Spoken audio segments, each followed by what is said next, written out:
आगाह कयां कि कंबरमा साफ़ी अतर मतीन जे केस जे मुख्य जवाबदार जो लाश 24 कलाकनि खां अस्पताल में पियल आहे। को बि वारस अनवर बिरोही जे लाश के वसूल करण लाइ अञा ताईं न पहुतो आहे।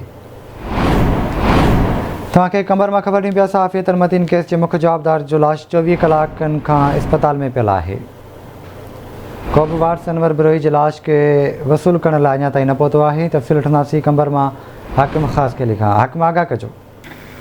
जी गुज़िरियल ॾींहुं कंबर पुलिस ऐं कराची पुलिस जी गॾियल कार्रवाई में मारिजी वियल कराची जे सहाफ़ी अतर मतीन जे क़त्ल केस जो मुख्य जवाबदार जेको आहे उहो अनवर बिरोही जेको लाश आहे 24 कलाक गुज़रण बावजूद कंबर जे सिविल अस्पताल में पियल आहे ऐं मारिजी वियल धड़ेल जेको आहे उहो बलोचिस्तान जे खुशदार वारे इलाइक़े सां हुनजो तालुक़ु आहे, जंहिंजो हिन वक़्त ताईं को बि जेको वारिस न थी सघियो आहे, न कोई हुनजो लाश जेको आहे वसूल करण जे लाइ को पहुतो आहे।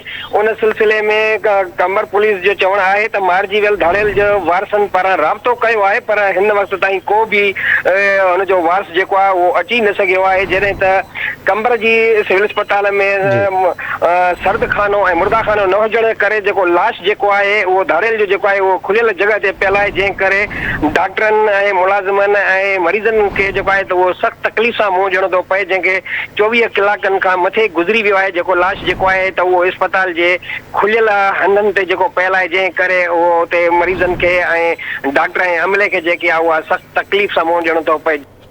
ठीकु आहे हाकिम, वरी महिरबानी अवां जी तफ़सील खां करण लाइ।